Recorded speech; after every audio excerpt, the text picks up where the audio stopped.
morning, everyone. Thank you, Professor Moserov, for the invitation and for the kind introduction.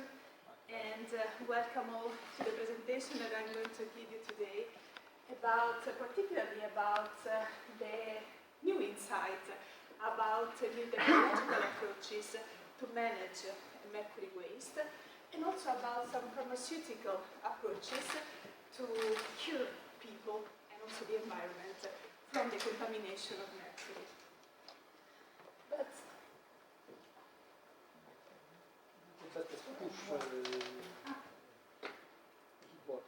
okay. Before going straight to the topic of my presentation today, of course I want to give you a very brief introduction about the region where I live and also the university where I am employed, which is the University of Camerino, and also the research group which is involved in the Life Mercury Free project together with your university. Then subsequently we will jump into the problem of mercury waste, and particularly we will see the impact of mercury both on the environment and on human health. And subsequently we will talk briefly about the regulatory framework that we have in Europe and worldwide. And last, I will be talking about the regulation of mercury waste management and the pharmaceutical treatments that we have on our disposal. So, where we are. So, as Professor Moserov already told you, I come from Italy, particularly from the central part of Italy, a region which is called Mercury region, that Professor Moserov actually visited, and I was very happy to host him 2 years ago. The symbol of our region is actually green, and there is actually a reason for this, because our region is in a very green environment. So the central part of Italy is also called the lung of Italy. So Camerino, which is the city where my university is located, is halfway between mountains and sea. In a time span of 50 kilometers, you can reach either the mountains or the sea. And this is the green environment that we have all around Camerino. And these are also the beaches that we have half an hour drive from Camerino. So as you can see, we want to preserve this natural environment, and we want also to keep this environment enjoyable for the people to live safe in this environment. This is why Regione Marche issued actually a strategic regional choice. And among the priorities that our region has, we have number A, which is preventing and reducing the risk of disasters by reducing the hazards, exposure, and vulnerability, which is exactly where the Life Mercury Free project works on. So our project, in collaboration with Bucci University, is actually within the strategic framework of the Marche region. And how do we apply this strategic choice? By encouraging common knowledge, by building capacity, by education and raising awareness and communication, which is exactly what we are doing now for the young generation today. So, the University of Camerino is actually a very tiny university, much smaller than Bucci University. We account for 8,500 students, and we have approximately 280 professors and researchers.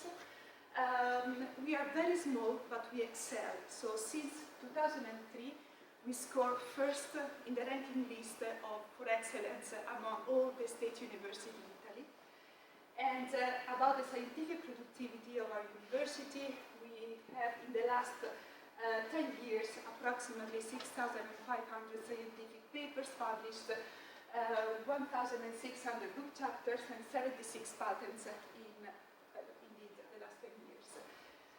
We have 400 doctoral theses in the last 7 years, and among the pillars that the university wants to work on, we have as a first pillar environment and energy, and as a second pillar health and well-being.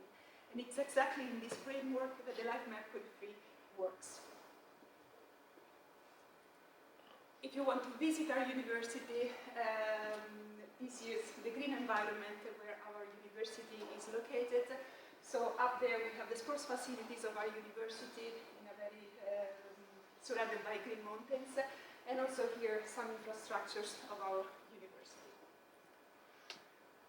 So the university is actually distributed in 6 different schools, and I belong to the School of Pharmacy, and the picture there is the department where I work, which is basically a chemistry-based department. And this is my track record. So in the last 7 years, I have raised 2.6 million euros in terms of research funding. And these are the projects that I've been working on in the last years. And among those, you have listed the Live Mercury project. And these are my research achievements. I have more than 100 Aristotle papers. I am mentioned among the top 2% most cited scientists worldwide. And we have a strong international network. We also have several patents, and also we work on the technology transfer. So we have a spin-off company, and also I collaborate as a chief scientific officer in a startup company working in the field of chemistry. This is my research group, so I am the PI of the group, and these are my experienced researchers. And I have to mention among them particularly Cristina Casadillo, who will be talking to you later. And she's actually very much involved in the Live Mercury project. I have to say that she's the engine of the project. She's mainly performing most of the activities. And these are my PhD students. So now we jump into the real problem of mercury. So why mercury waste is actually a global problem. So what is the sources of contamination?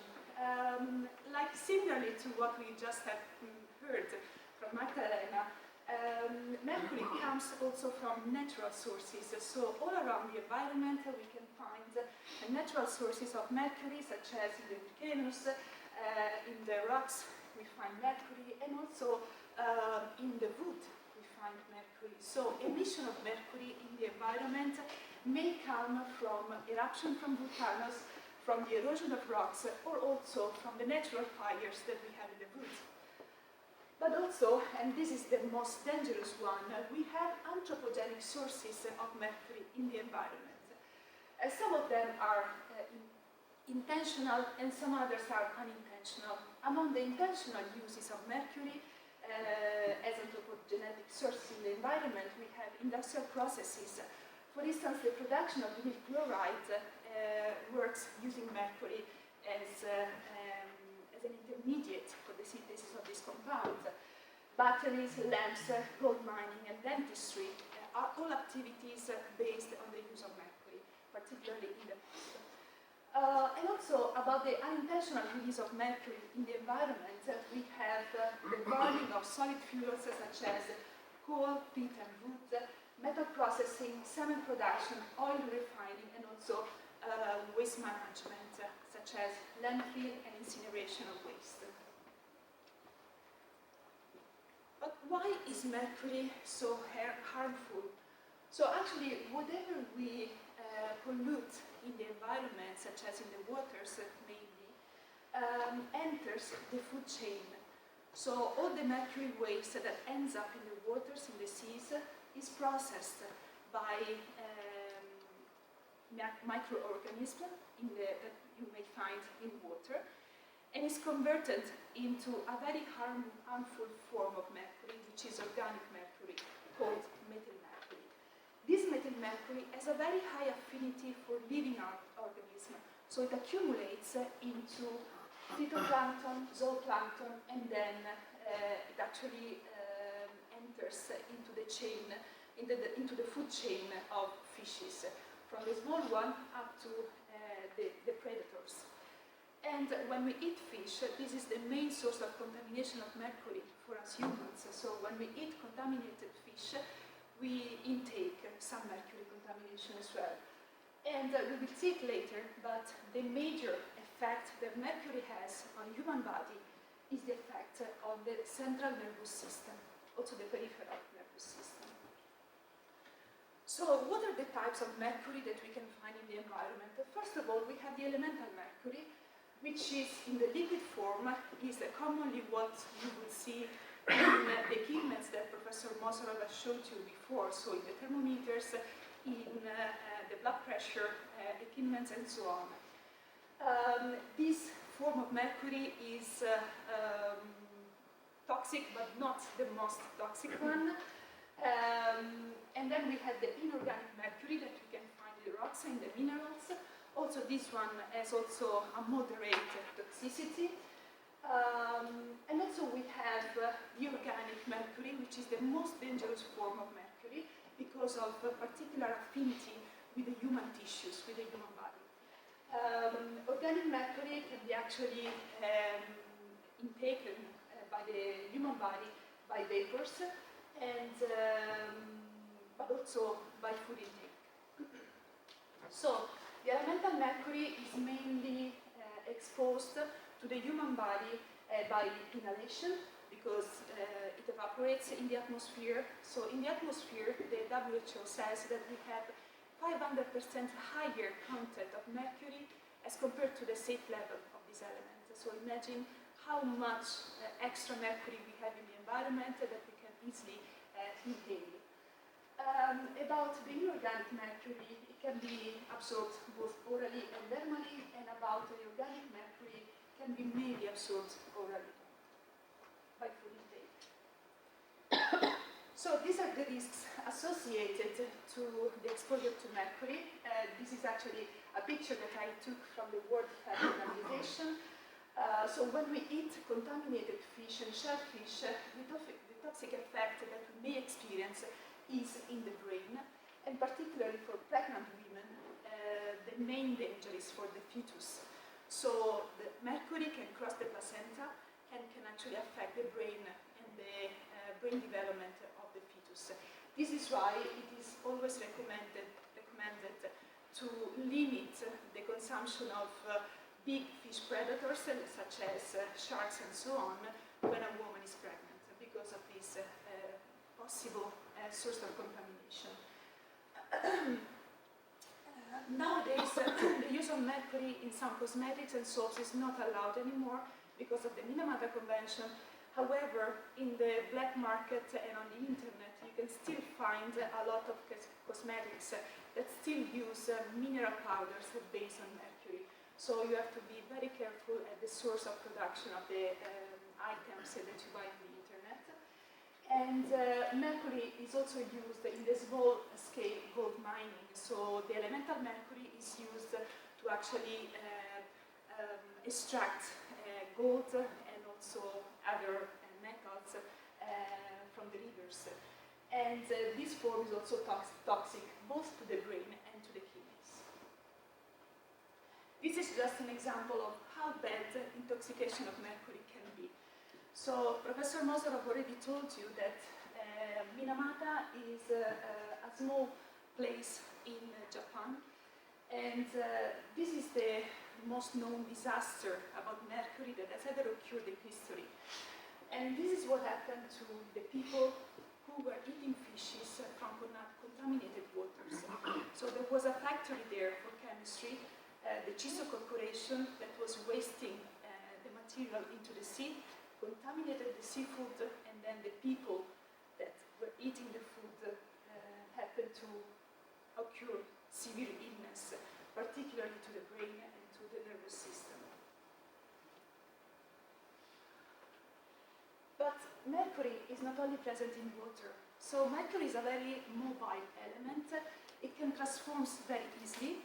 So from water, it can be easily transferred to the soil and to the atmosphere. So whenever you have a mercury contamination in the environment, you can spread this mercury all over the environment, actually, not only in the waters, but also in the soil and in the atmosphere. This is why we have the Minamata Convention. So Minamata Convention takes name after the Minamata disaster, which, as I told you before, is the most known disaster ever happened in the world about mercury contamination. This was ratified and issued worldwide in 147 countries, and actually what Minamata Convention does is to fund several projects to try to reduce the contamination of mercury worldwide. And it is a coordinated implementation, so it doesn't work if only Poland or Italy work on mercury contamination. It has to be a global effort in order to be effective, because mercury, as I said before, is a very mobile element. So if Poland or Italy reduce mercury contamination, we can still get contamination from other sites worldwide. So we really have to work all together to reduce contamination worldwide. After the Minamata Convention in 2017, also the European Commission issued a regulation in this framework. So the regulation 2017-852 is the European regulation on mercury, and only in 2021 Italy also issued its own regulation on mercury.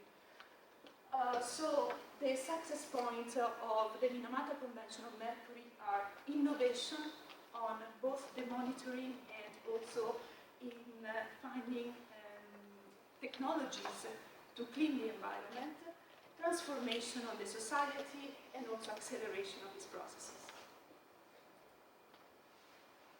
So, what are the traditional ways to the waste management of mercury? So, normally in the past, the traditional ways to stock mercury was the physical storage and containment. There used to be stabilization techniques such as using sulfur amalgamation and also waste incineration. However, while these methods have been effective in the past, they have severe limitations in terms of long-term environmental safety. So science actually came to new technologies how to implement waste management of mercury. And particularly today I want to present three major technological innovation about waste mercury management, which are based on chemical methods, biological methods, and physical methods. So about the chemical methods, we use a particular class of chemicals which are chelates. So these compounds are able to mobilize mercury and make mercury safer than it is in the elemental state. Biological methods include the use of plants, but also the use of bacteria as processes to actually metabolize mercury and storage it in a safer form.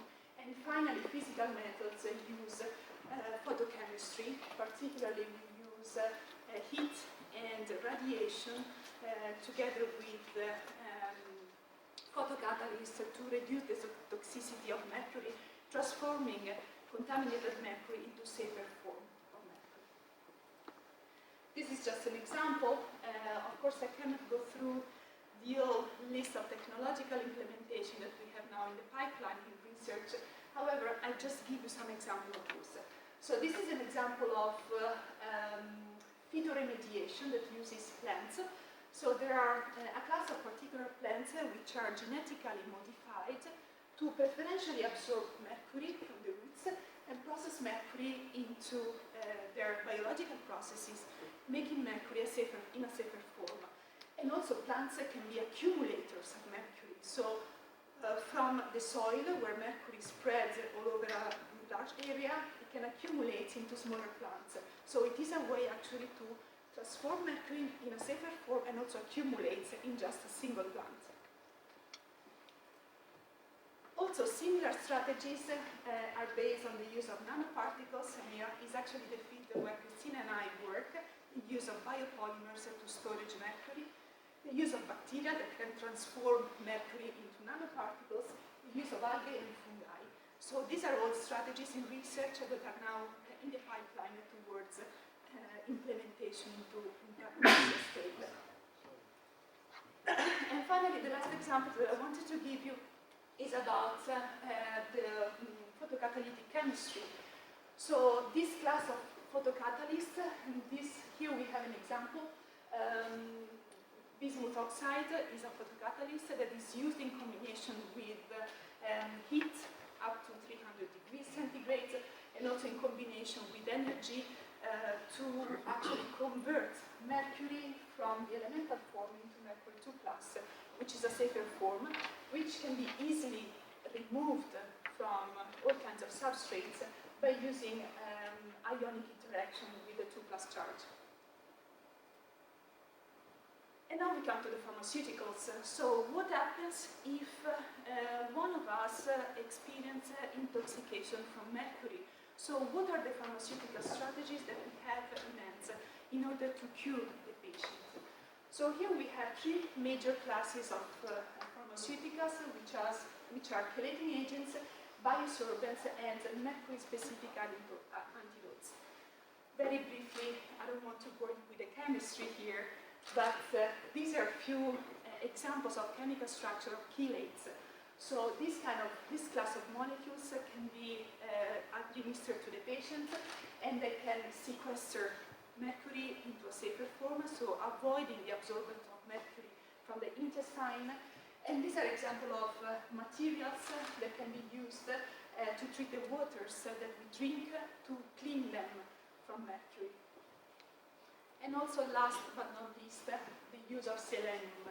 Selenium is actually an element that has a high affinity with mercury, so the World Health Organization suggests for us to have at least an intake of 400 micrograms per day of selenium, because this element can actually bind mercury, avoiding the intestinal absorption of mercury. So if we ever eat contaminated food, but at the same time we also have an intake of selenium, then we are safe from mercury contamination. My last 2 slides are about the role of public health and awareness campaigns. So Christine and I were very busy actually in these 2 years organizing events and also raising campaigns, raising awareness campaigns all over the Marche region. Actually, it was very impressive for us to actually meet the people and talk to them and actually understand that they know very little about mercury. They know very little about how much mercury we have in the environment and what are the strategies that we can use to keep our health safer and also to keep the environment cleaner. So it was actually very rewarding for us to talk to the people and having them surprised and thanking us for telling them what are the right behaviors to take in these 2 years.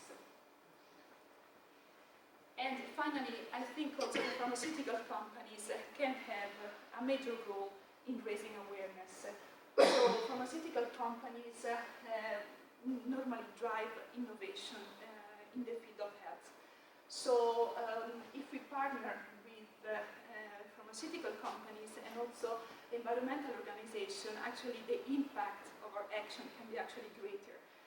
So I think in the future we have to organize also partnership with those bodies in order to have our actions more impactful for the society. So in conclusion, and I hope to be on time, the key takeaways that I want to leave you today are the following. Mercury waste is a serious global issue. Pharmaceutical and technological advances are offering actually solutions that are not yet in the market, but research is doing a lot for them. So we have to actually, as a university, we have to accelerate the implementation of these technologies into industry. And also the collaboration and innovation are critical for future progress. So we always have to remember that we have one health. If we want to protect human health, we also have to protect environmental health and also animal health. And this is exactly the reason why we are here today, to raise awareness and to collaborate together from different fields to make a safer world and a healthier world for all of us. So these are all the social that you can subscribe, and please put us a thumb up if you like to keep informed about Mercury. And this is the website of our project. And finally, I want to thank you very much for your attention.